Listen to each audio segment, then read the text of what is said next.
Então a gente vai trabalhar agora com um assunto que já foi trabalhado no fascículo de cartografia 1 e está sendo trabalhado de forma mais aprofundada agora no fascículo de cartografia 2, que se relaciona com a temática coordenadas.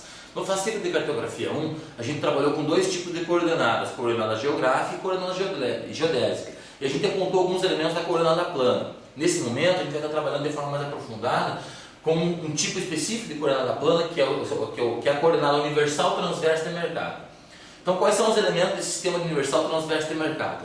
Eu tenho um cilindro secante e transverso. Secante, que ele não tangencia num ponto apenas o esferoide ou o geoide para mapeamento, mas ele vai seccionar esse esferoide e ele vai seccionar num ponto em forma de linha e vai sair em outro ponto nesse esferoide ou geoide. Essa área que vai ser o referencial para ser mapeada, ela tem uma longitude de 6 graus. A superfície da Terra ela foi recortada a partir desses fusos, tendo como referencial o antimeridiano de Greenwich. Eu tenho Greenwich passando na Inglaterra, o antimeridiano de Greenwich, eu tenho esse referencial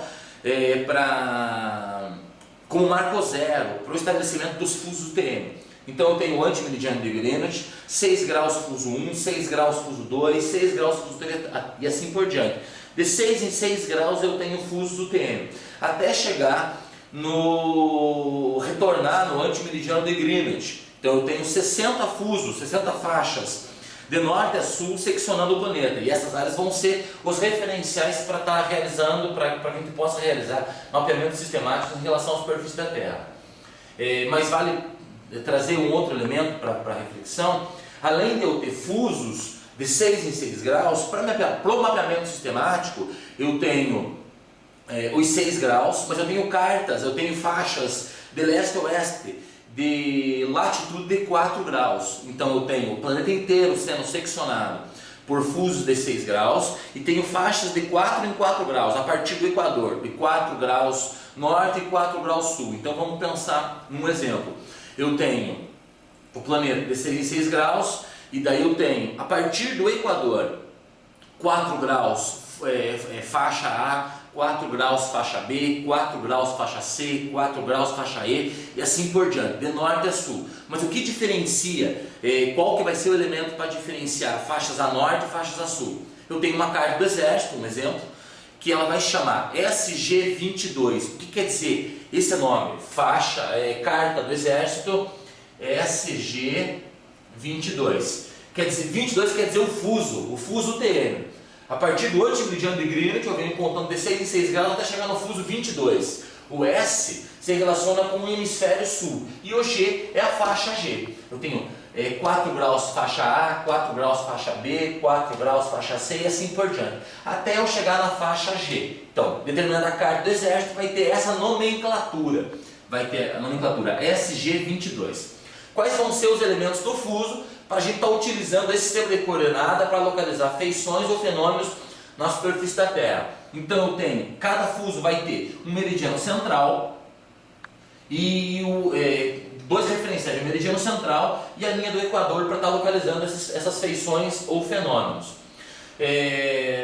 Para mim ter esse referencial, eu atribuo um valor, ou seja, foi atribuído de forma convencional um valor ao meridiano central, que é 500 mil metros, e ao Equador de 10 milhões de metros. Como que esses valores vão se comportar dentro desse fuso? O 500 mil metros para leste, ele vai diminuir o valor, eu vou ter 500 mil, 400 mil, 300 mil, 200 mil metros. E para oeste e para leste, eu vou ter esse valor sendo aumentado, de 600 mil, 700 mil, 800 mil, 900 mil metros.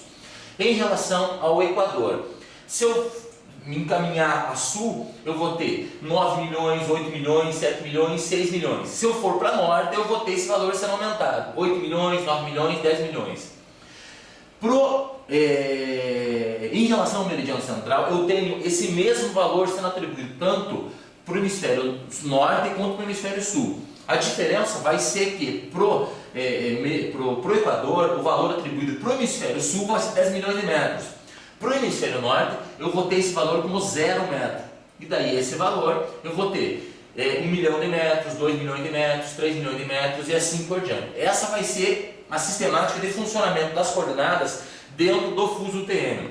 Mas qual o porquê de eu ter esse valor atribuído de 500 mil metros ao meridiano central e 10 milhões de metros ao equador?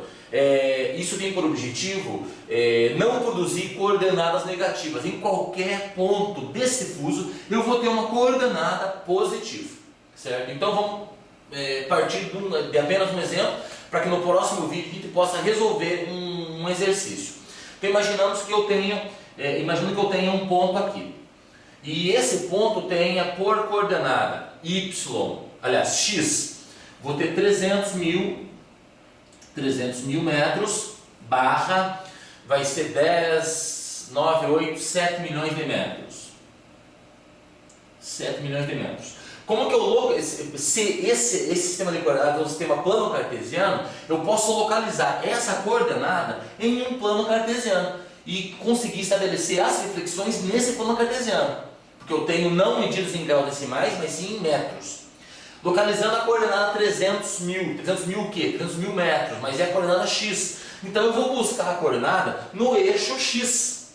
Então eu tenho, vamos considerar que eu tivesse aqui a coordenada 300 mil metros.